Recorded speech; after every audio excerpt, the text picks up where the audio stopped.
This is not normal for us. We are not only driving down a downtown area, we're driving down a foreign downtown area. Not just foreign because we don't know it. We're actually in Frankfurt. We're driving a Mercedes in Germany.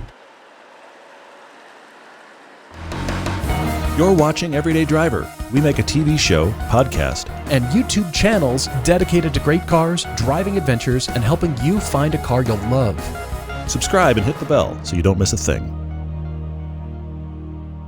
It's cool to be here in the CLA250. This is the shooting break. And when we came, I wanted us to be in cars.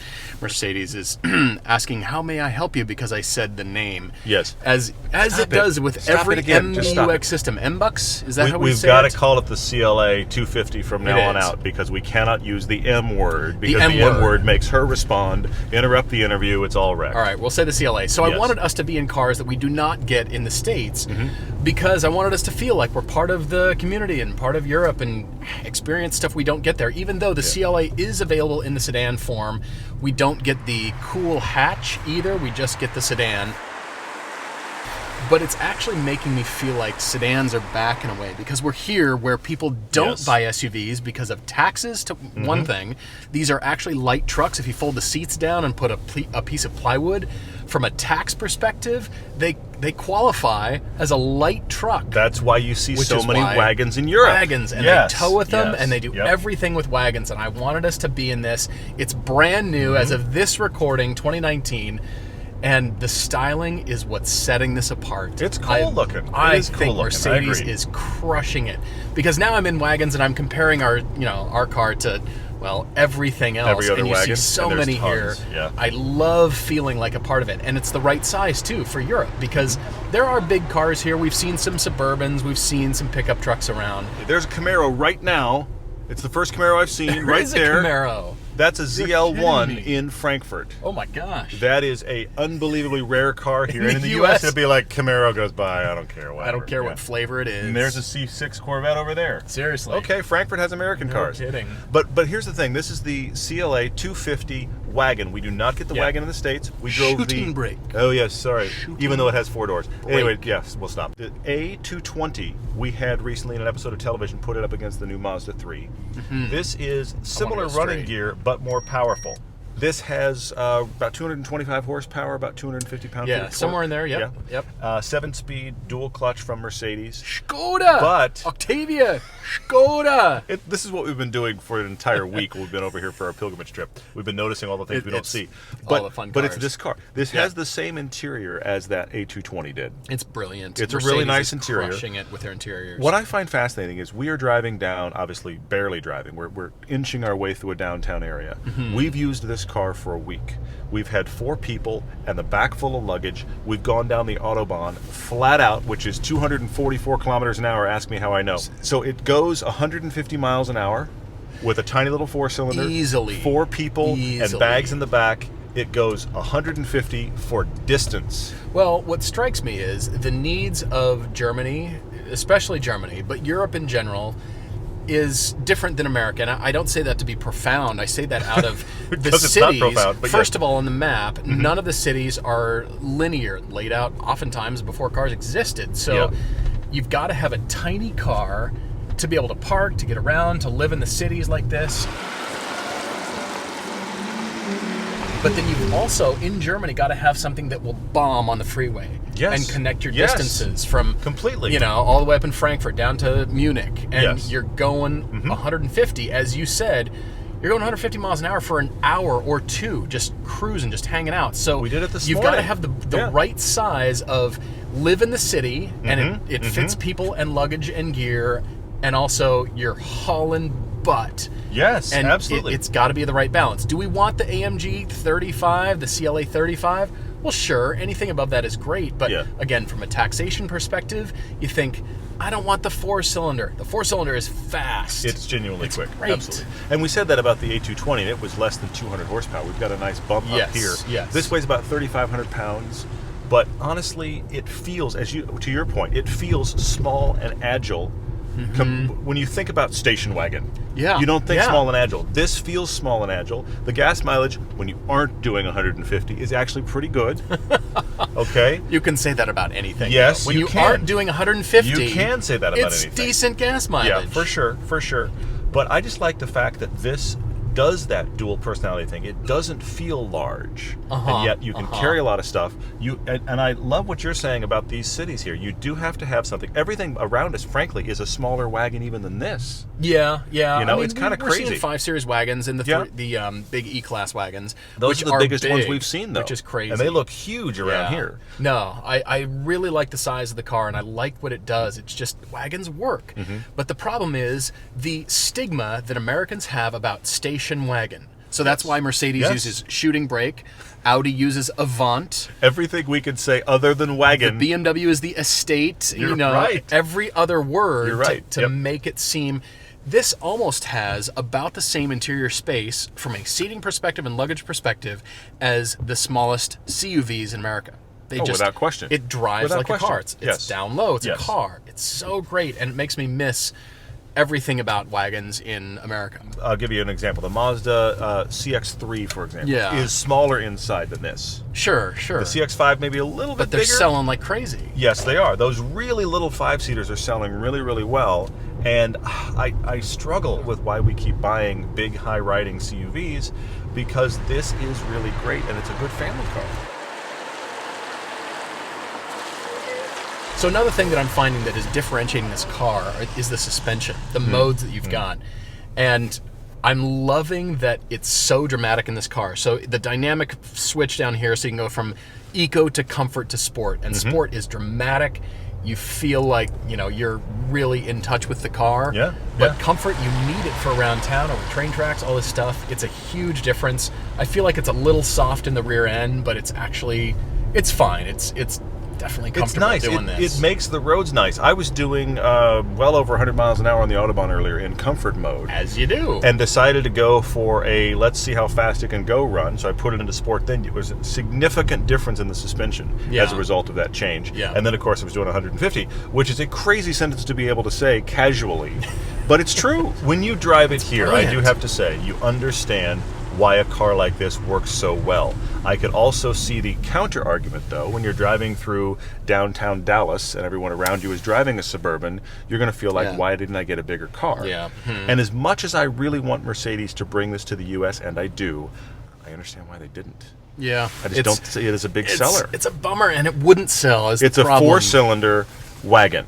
Yeah. Those are 2 huge strikes against it in an American perception situation, and I think that's too bad. And we talked about the 2-liter turbo that everyone makes now, and this is just Mercedes, and they make it in multiple flavors of the same 2-liter turbo.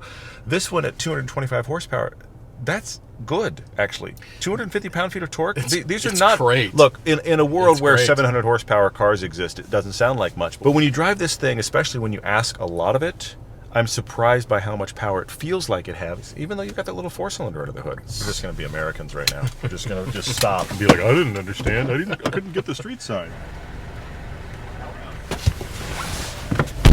This thing is rock solid. I'm so impressed with what Mercedes is doing. The new MBUX system with this instrument panel, notice there is no hood over the top of the IP, over the controls. And you'd think that would cause glare, and it doesn't.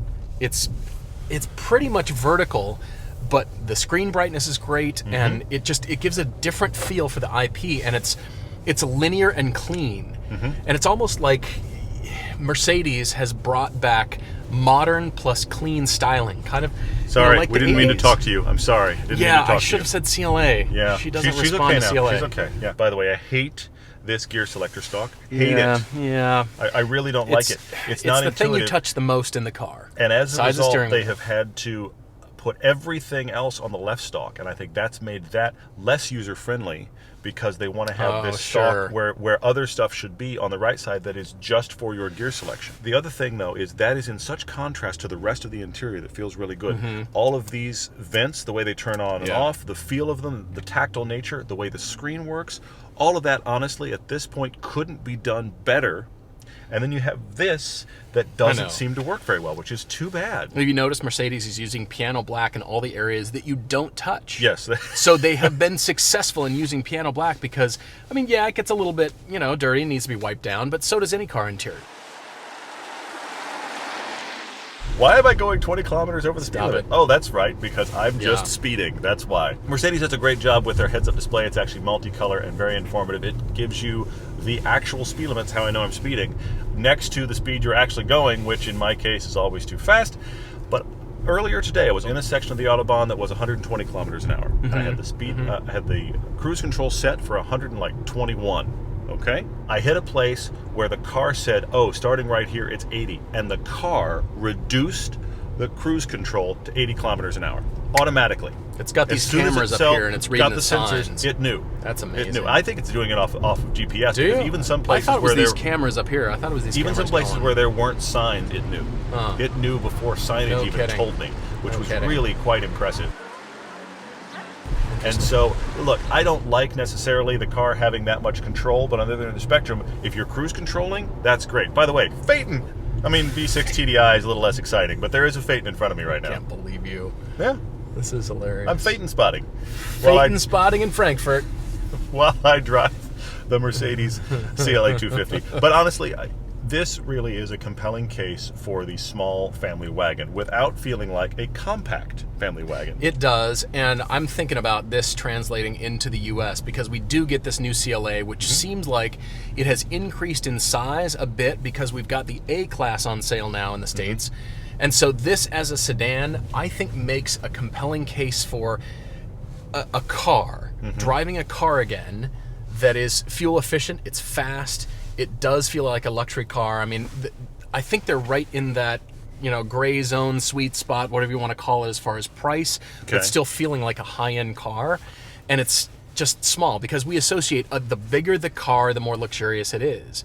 I think that goes away in Europe in general because you've got to have a small car here. The truth is, the way this is spec'd, the way you're probably going to spec this car is probably going to be over 40. Now, we had on that A-Class, that A220 that we had was just over 50 grand, and we did find some things in there we were like, that's really not necessary. You can bring the price down a bit. Yeah, sure. But this is going to be well over 40 the way you're going to want it. And that is, on one level, it's a lot of money, but on another level, you could get this, and you've got what feels like a luxury car that I think feels more expensive than that. Yeah. And if you think about it, if you go just trick out pick your CUV of choice. Go spec that out and try to stay under 40 grand. Good luck. Yeah. Good luck. They're just expensive on now, one level, for sure. you think, wow, $45,000 for this CLA, that feels expensive, but many 5-seat kind of nice CUVs can hit 45 without trying. So I'm really wanting this car to sell in the States, to be honest, as the sedan. Yeah. But we've driven bigger cars that are a class above this. And yeah, there's more seats or space for everybody. There's more, just general space. But I love the compact feel of this. I've been in plenty of CUVs recently where I don't think the rear space was any more than this, both in the rear seat and in the hatch. Now, there absolutely are CUVs that have more space than this. I do think the Mazda CX-5 is one, and it's in a similar price point. Yeah, it does. I think it has more space than this. But this just has that nice car, let's go fast feel Yeah, it does. that CUVs generally don't have unless you spend money on something like a Macan. I do like the matte paint. It's gray, but it's striking, and I think it makes it look more expensive than it is. It has a classiness to it. It I will give you does. that. It does. Don't like colors of this kind. I also don't really like cobblestones while I follow a smart car, if I can make a comment. By the did way, turn down the smart cobblestone car street. in front of us is a diesel with a Nürburgring sticker on the back. Oh, you're I just right. want to note all right. of those realities That's are worth a occurring at photo, the too. exact same time. But wait, it gets worse. Diesel smart car cabriolet with a Nürburgring sticker on the back. Is that worse or better? It's all of the buttons. It's just all of the things that we could mash into one thing is present in front of me right now. So I guess the takeaway here is if you come to Europe, I guess buy a smart car with a ring sticker. Short of that, you do understand here why wagons work, and this one really works well. It's the right car. It's the right size for here. I mean, there's little tiny SUVs cruising around. A Mini looks big. Looks normal. It looks very normal. It does. And yet this feels big, but you're is the right still size. smaller than that 5 Series. You're smaller than that E63. This feels very usable, very small, and yet surprisingly spacious and usable for a family. Yeah. Oh, and by the way, that I mentioned 155 miles an hour? 151. 151. Sorry. Yeah, we right. both maxed it out. It would not go faster. nowhere in the States can we say our speed, you know. Yeah. Or can we say we went and found the exact upper end of the car? I can't push harder on the gas. No, absolutely not. That's as fast as she'll go at night. In the rain. In the rain. Because that's Germany.